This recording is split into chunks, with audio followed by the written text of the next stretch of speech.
ہاں جی، اعوذ باللہ من الشیطان الرجیم، بسم اللہ الرحمن الرحیم۔ عمر اور فوزیہ کیسے ہیں آپ لوگ؟ خیریت سے ہیں؟ ٹھیک ٹھاک ہیں؟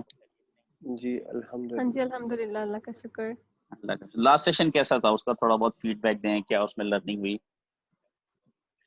لاسٹ سیشن بہت اچھا تھا، اور آپ کو پتہ ہے جیسے میں ویڈیوز ماما کو بھی دکھا رہی ہوتی ہوں تو ماما کو بھی بہت اچھا لگتا ہے، اور آپ ہی نے بھی وہ لائک کیا ہے، سبسکرائب کیا ہے۔ میں نے کہا ابھی کریں، فوراً کریں۔ کہتی ہے اچھا ٹھیک ہے۔ الحمدللہ الحمدللہ۔ تو کچھ نیا سیکھنے کو ملا ہو، کچھ ڈفرینٹ سیکھنے کو ملا ہو؟ ہاں سر جی ڈفرینس بالکل۔ سیکھنے کو، جی سر قرآن پاک کو ہم لوگ پڑھتے تو ہیں بٹ ہم لوگ اتنے ڈیٹیل میں نہیں جاتے۔ اور صرف اوپر اوپر سے ہی پڑھ لیتے ہیں نا، بالکل لیکن اب اس طرح نا تھوڑا سمجھنے کا موقع ملا کہ اس کو کیسے کرنا ہے، سمجھ کے کیسے پڑھنا ہے۔ اصل میں نا رسول اللہ صلی اللہ علیہ وسلم کی ایک حدیث ہے جس کے مطابق یہ جو علم ہے نا، علم جی اس کا تعلق تقوی سے ہے، پرہیزگاری سے ہے۔ جی تو ہم لوگ بیسیکلی یہ سمجھتے ہیں کہ علم کا تعلق ہے زیادہ سیکھنے سے۔ مثال کے طور پر آپ جیسے زیادہ سے زیادہ گوگل کریں، زیادہ سے زیادہ چیزوں کو سیکھیں، زیادہ سے زیادہ نوٹس بنائیں، تو اس طرح آپ کو علم زیادہ آئے گا، جبکہ ہمارے نبی نے فرمایا کہ اس کا تعلق پرہیزگاری سے ہے۔ جی جتنا آپ قرآن پاک کو زیادہ پریکٹس کریں گے اتنا آپ کا نالج بڑھتا جائے گا، آپ کی کمیونیکیشن اسکل امپروو ہوتی جائے گی، آپ چیزوں کو زیادہ اچھی طریقے سے سمجھا سکو گے۔ آپ کی باتوں میں اللہ رب العالمین آٹومیٹکلی وہ چیز پیدا کر دے گا کہ لوگوں میں نا یہ چیزیں زیادہ اکثر علماء بھی یہ فرماتے ہوتے ہیں کہ اگر انسان باعمل ہو، مطلب وہ خود قرآن کو پریکٹس کر رہا ہو، تو وہ اگر تھوڑی سی بھی بات شیئر کرے تو وہ اگلے کے دل میں جی اتر جاتی ہے۔ اور یہ میں آپ کو ایک اور چیز بتاؤں، یہ بڑی کلیئر چیز ہے۔ اگر فرض کرو کوئی شخص عالم ہے، بہت اس کے پاس علم ہے، لیکن وہ عمل کا اسٹرانگ نہیں ہے، تو پھر وہ صاف پتہ چل جاتا ہے، اس کی سپیچ بڑی لمبی ہوتی ہے، بڑی آؤٹ اسٹینڈنگ ہوتی ہے، لیکن دلوں میں بات نہیں جا رہی ہوتی، لوگ اس میں انٹرسٹ نہیں لے رہے ہو۔ جی تو یہ جو بولنے کی جو صلاحیت ہے یہ پرہیزگاری کے ذریعے آتی ہے، لوگوں کے دلوں میں آپ کی بات کا اتر جانا یہ اللہ کے اختیار میں ہوتا ہے۔ یہ بالکل ایسے ہی ہوتا ہے جیسے اللہ پاک فرماتے ہیں نا قرآن پاک میں کہ تم بیج بوتے ہو تو اس کو جی فصل فصل کون نکالتا ہے؟ وہ تو اللہ کے اختیار میں ہے نا۔ جی بیش ہمارے اختیار میں یہ ہے کہ ہم زمین میں بیج بو دیتے ہیں، لیکن اس بیج کو فصل میں کنورٹ کون کرتا ہے؟ وہ اللہ تعالیٰ کرتا ہے۔ جی بیش اسی طرح جو ڈاکٹرز ہیں وہ ٹرانسپلانٹ تو کر دیتے ہیں، ایک کڈنی باڈی سے نکال کے دوسری باڈی میں ٹرانسفر کر دیتے ہیں، لیکن دوسری باڈی میں اس کڈنی کو فنکشن میں کون لے کے آتا ہے؟ اللہ تعالیٰ۔ اللہ تعالیٰ۔ وہ چیز ڈاکٹر کے اختیار میں نہیں ہے۔ اسی طرح ایک جو ٹیچر ہوتا ہے اس کی رسپانسبلٹی یہ ہوتی ہے کہ وہ چیزوں کو اچھی طرح سے سمجھے، پرہیزگاری اختیار کرے اور اس کو اچھے طریقے سے ڈیلیور کرے، جو اللہ تعالیٰ نے قرآن مجید میں انداز بیان کیا ہے اس کے مطابق بات کرے، لیکن وہ بات اگلوں کے دلوں میں کون اتارے گا؟ اللہ تعالیٰ۔ سر اللہ تعالیٰ نے انسان جو ہے وہ پیدا ہی اس لیے کیے ہیں، اور اپنے نیک لوگ جو کہ آگے اس بات کو لے کے اس اسلام اس دین کی باتیں آگے کریں لوگوں کو۔ جی تو بیسیکلی میں آپ کو یہ چیز بتا دوں کہ یہ کام اب ہمارا ہے، اس امت کا ہے کہ ہم لوگ رسول اللہ کا میسج جو ہے وہ ہم آگے تک پہنچائیں۔ بے شک تو آج کا جو لیکچر ہے وہ بیسیکلی میں دیکھ رہا تھا ایک موٹیویشنل ویڈیو، اور جی اچھا میں آپ کو ایک بات بتاؤں، ایک موٹیویشنل اسپیکر کون ہوتا ہے؟ موٹیویشنل اسپیکر وہ ہوتا ہے جو اپنی لائف سے چیزیں سیکھتا ہے، لوگوں کے ایکسپیرینسز سے چیزیں سیکھتا ہے اور وہ آگے لوگوں میں ڈیلیور کرتا ہے۔ جی بالکل لیکن اگین ایک شخص جو اپنی لائف سے ایکسپیرینسز لے رہا ہے یا دوسروں کے ایکسپیرینسز سے سیکھ رہا ہے، وہ چیز ایبسلوٹ ٹرم میں جسٹیفائیبل نہیں ہوتی، ایبسلوٹ ٹرم میں وہ چیز ایکسیپٹیبل نہیں ہوتی۔ مثال کے طور پر میں جی آپ کو ایگزامپل دیتا ہوں. فرض کریں میں آپ کو ایک ایگزامپل دیتا ہوں اپنی, کہ فرض کریں میری ایک لائف کا اسپین ہوگا, میں اس میں سیکھوں گا, میری بہت سی فیلئرز ہوں گی, بہت سی سکسیس ہوں گی, وہ چیزیں میں سیکھ کے آڈینس کے سامنے آ کے جب اس کو میں شیئر کروں گا تو میں اپنا ایکسپیرینس شیئر کر رہا ہوں. لیکن ضروری ہے کہ میرا جو ایکسپیرینس ہے وہ باقی سب کے لیے ایک جیسا ہوگا؟ نہیں نہیں ہوگا نا, کیونکہ باقیوں کے ایکسپیرینسز ڈفرینٹ ہوں گے. جیسے میں اگر کہوں جی میں نے اپنی لائف میں یہ کیا تو میں اس طرح سے سکسیسفل ہوا, آپ لوگ بھی اپنی لائف میں ایسے ایسے کریں تو آپ بھی سکسیسفل ہوں گے, کیا یہ بات ٹھیک ہوگی؟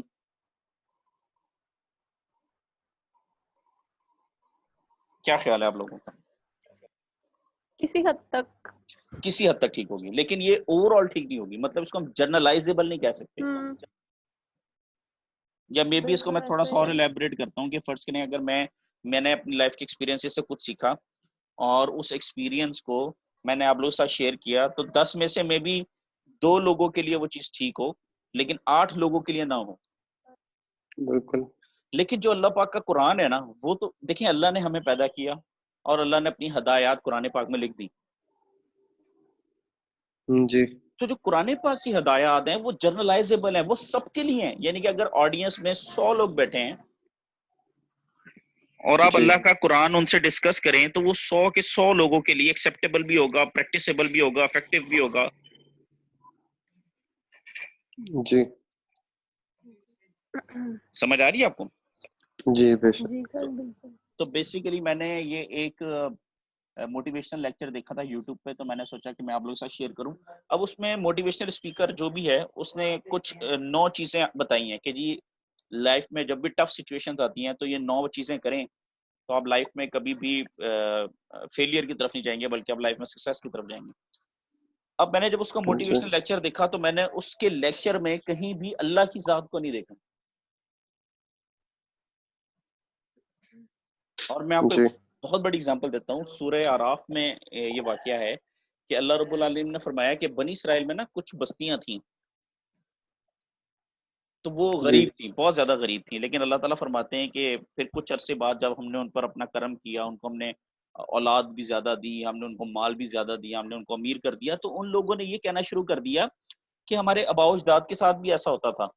مطلب وہ بھی ان پہ بھی یہ امیری غریبی کا حال آتا رہتا تھا. تو یہ جو چیز ہے یہ شرک کی طرف لے کے جا رہی ہے آپ کو, کیونکہ کہیں بھی اللہ نہیں ہے. مجھے بتائیں حالات کون بدلتا ہے؟ اللہ تعالیٰ. اگر آپ غریب تھے تو آپ کو غریب سے امیر کس نے کیا؟ اللہ تعالیٰ نے. لیکن آپ اللہ کو کریڈٹ نہیں دے رہے, آپ تو کہہ رہے ہیں کہ یہ تو حالات ہیں اوپر نیچے ہوتے رہتے ہیں. اسی طرح آپ نے اکثر دیکھا ہوگا لوگ اپنے واٹس ایپ کے اسٹیٹس پہ بھی لگا دیتے ہیں, وہ کہتے ہیں جی کہ آج اگر ہمارا نہیں ہے تو ایک دن آئے گا کہ وہ ہمارا ہوگا. جی یا اگر آج ہم لوگ کامیاب نہیں ہے تو ایک دن ہوگا ہم کامیاب ہوں گے. یا اگر آج ہم لوگ سختی میں ہیں تو ایک دن آئے گا ہم کشادگی میں ہوں گے. جی تو کیا آپ خود سے حالات چینج کر لیتے ہیں؟ آپ کے اندر یہ ایبلٹی ہے کہ آپ خود سے حالات چینج کر سکیں؟ نہیں. بالکل بھی نہیں. آپ یہ کیوں نہیں کہتے کہ انشاءاللہ ہم قرآن کی ہدایت پہ چلیں گے, اللہ رب العالمین کی فرما برداری کریں گے اور اللہ رب العالمین اپنے فضل سے ہمارے حالات چینج کر دے گا؟ بالکل. جی تو یہ کچھ 9 پوائنٹس ہیں, میں یہ چاہ رہا تھا کہ میں آپ لوگوں کے ساتھ ڈسکس کروں کہ ہم لوگ جی اس کو قرآن کے کانٹیکسٹ میں اس کو ہم کس طرح سے ریفائن کریں گے. تو ٹاپک بھی یہی ہے کہ 9 things to practice always. یہ 9 چیزیں جو آپ نے ہمیشہ کرنی ہیں, یہ 9 چیزیں آپ نے ہمیشہ اپنی لائف میں پریکٹس کرنی.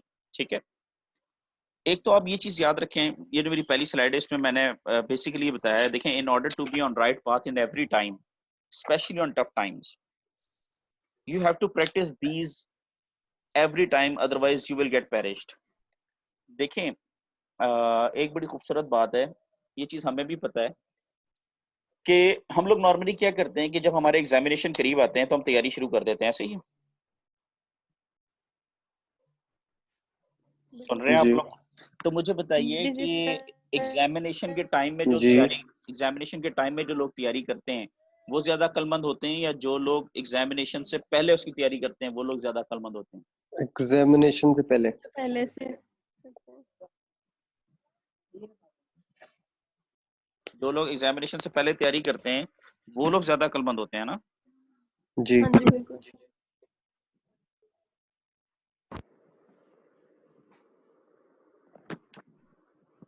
اب یہ جو ہماری لائف ہے اس میں بھی ڈفرینٹ ایگزامینیشنز ہو رہے ہیں نا ہمارے.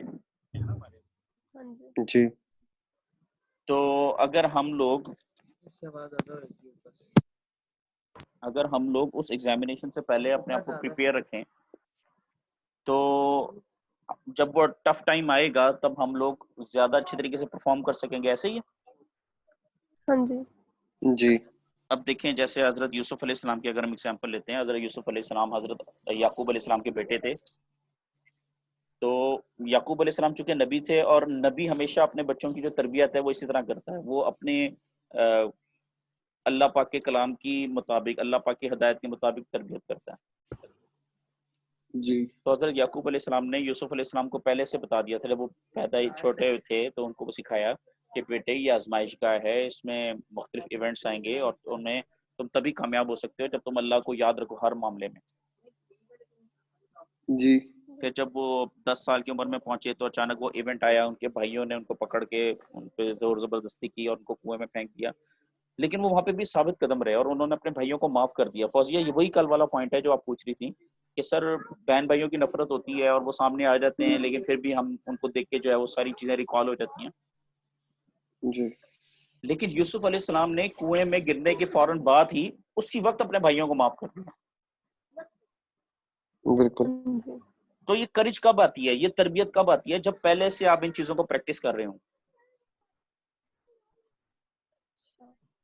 جی تو یہ جو پوائنٹ میں آپ لوگ کے ساتھ شیئر کر رہا ہوں اس میں میں آپ کو بیسیکلی یہ بتانا چاہ رہا ہوں کہ اپنے آپ کو ہمیشہ پریپیئر رکھیں. دیکھیں اگر آپ کے اچھے حالات ہیں, عمر خاص طور پر یہ آپ کے لیے, اگر آپ جی لوگوں کے اچھے حالات ہیں تو ان اچھے حالات میں اللہ رب العالمین کی ہدایت پہ چلتے رہیں, کیونکہ ابھی معاملات بالکل سازگار ہیں, آپ کا جو کنڈیشنز ہیں وہ آپ کے مطابق ہیں. جی تو اس کنڈیشن کو ویسٹ مت کریں, بلکہ اس ٹائم میں بھی آپ اللہ کی ہدایت پہ چلنا شروع کریں. اللہ تعالیٰ کی جو کتاب ہے اس کے مطابق زندگی گزاریں. آپ اس کو پریکٹس کرنا شروع کر دیں. جب آپ تربیت یافتہ ہو جائیں گے اور آپ کو یہ چیز کنفرم ہے کہ لائف میں اللہ رب العالمین نے آپ کو آزمانا ہے, جیسے سورہ بقرہ میں اللہ نے فرمایا کہ میں تمہیں غم سے, خوف سے, مال کے خوف سے, جان کے خوف سے آزماؤں گا. جی تو جب ٹف سچویشنز آئیں گی تو ٹف سچویشن میں آپ تبھی سکسیسفل ہو سکتے ہیں نا جب آپ نے اچھے ٹائمز میں اچھی تیاری کی ہوگی. جی جی بالکل. ٹھیک ہے, تو پہلے ایک بات یاد رکھیے گا کہ نارملی جو بڑے بڑے سائیکالوجسٹ ہیں یا بڑے بڑے جو سائیکیٹرسٹ ہیں وہ یہ ایڈوائز کرتے ہیں کہ جب بھی ٹف سچویشن آتی ہے تبھی ہم ان کے پاس جاتے ہیں. جی اور پھر وہ کہتے ہیں جی آپ یہ پریکٹس کریں, آپ ریلیکس فیل کریں گے. تو بھائی ٹف سچویشن میں آپ ہیلپ آؤٹ مت لیں, بلکہ اس سے پہلے ہی خود کو پریپیئر کریں. تو ایک بات یاد رکھیے گا, یہ زندگی جو ہے یہ آزمائش کا ہے. سورہ ملک میں اللہ نے شروع میں فرما دیا الذی خلق الموت والحیات لیبلوکم ایکم احسن عملا, کہ اللہ پاک نے زندگی اور موت تو بنائی اس لیے کہ وہ دیکھے کہ ہم میں سے کون ہے جو نیک اعمال کرتا ہے. جی ٹھیک ہے. اچھا, اب پہلا جو پوائنٹ ہے اس میں دیکھیں جو موٹیویشن اسپیکرس ہیں وہ کیا کہتے ہیں. وہ یہ کہتے ہیں کہ every thing can and will change. یہ آپ کو نظر آ رہا ہوگا سلائڈ میں, یہ دیکھیں, یہ جو میرا ماؤس ہے, everything can and will change. وہ کہتے ہیں جی موٹیویٹرز آپ کو بتا رہے ہیں کہ جی آپ ریلیکس رہیں, آپ ریلیکس رہیں اور آپ دیکھیں گے کہ چیزیں خود بخود ٹھیک ہو جائیں گی. مطلب ابھی ہارڈ ٹائم ہے تو آپ اس چیز پہ بلیو رکھیں کہ اگر یہ ہارڈ ٹائم ہے تو اچھا ٹائم بھی خود بخود آ جائے گا. یہ دیکھیں نا کیا لکھا ہوا ہے, everything can and G will change. تو ایسے ہی ہوتا ہے نا جب آپ کسی بھی دوست کے پاس جاتے ہیں یا کسی بھی سائیکیٹرسٹ یا سائیکالوجسٹ کے پاس جاتے ہیں, آپ کہتے ہیں میں بڑی ٹف سچویشن سے گزر رہا ہوں, میرے حالات میرے کنٹرول میں نہیں ہے, میرے حالات میرے اگینسٹ ہے. تو آپ کو کہے گا یار دیکھو, بالکل. وہ کہتے ہیں نا اگر اچھے حالات نہیں رہے تو برے حالات بھی نہیں رہیں گے. ڈیفینیٹلی جی اگر سردی ہے تو گرمی آئے گی, یا اگر گرمی ہے تو سردی آئے گی, لیکن یہ چیزیں خود بخود نہیں آئیں گی, ان کو کوئی چلانے والا ہے. اور ہم ایز اے جی مسلم اگر ہم یہ بلیو کریں کہ جی ہمارے برے حالات ہیں تو ہم صبر کر رہے ہیں, اچھے حالات بھی آئیں گے, ایسا مت کہیے. آپ کہیں جی برے حالات ہیں ہم اللہ کی ہدایت کے مطابق چلنا شروع کریں گے، انشاءاللہ اللہ نے چاہا تو اچھے حالات ضرور آئیں گے، اور اللہ ہمیں دنیا میں بھی کامیاب کرے گا اور آخرت میں بھی کامیاب کرے گا۔ یہ وہی بنی اسرائیل والی بات ہو گئی کہ انہوں نے کہا تھا جی کہ ہمارے آباء و اجداد میں بھی اچھے برے حالات آتے رہتے تھے، تو اللہ تعالیٰ نے فرمایا کہ انہوں نے شرک کیا اور میں نے ان کو تباہ و برباد کر کے رکھ دیا۔ تو ہمارا یہاں پہ جو پہلا پوائنٹ ہوگا وہ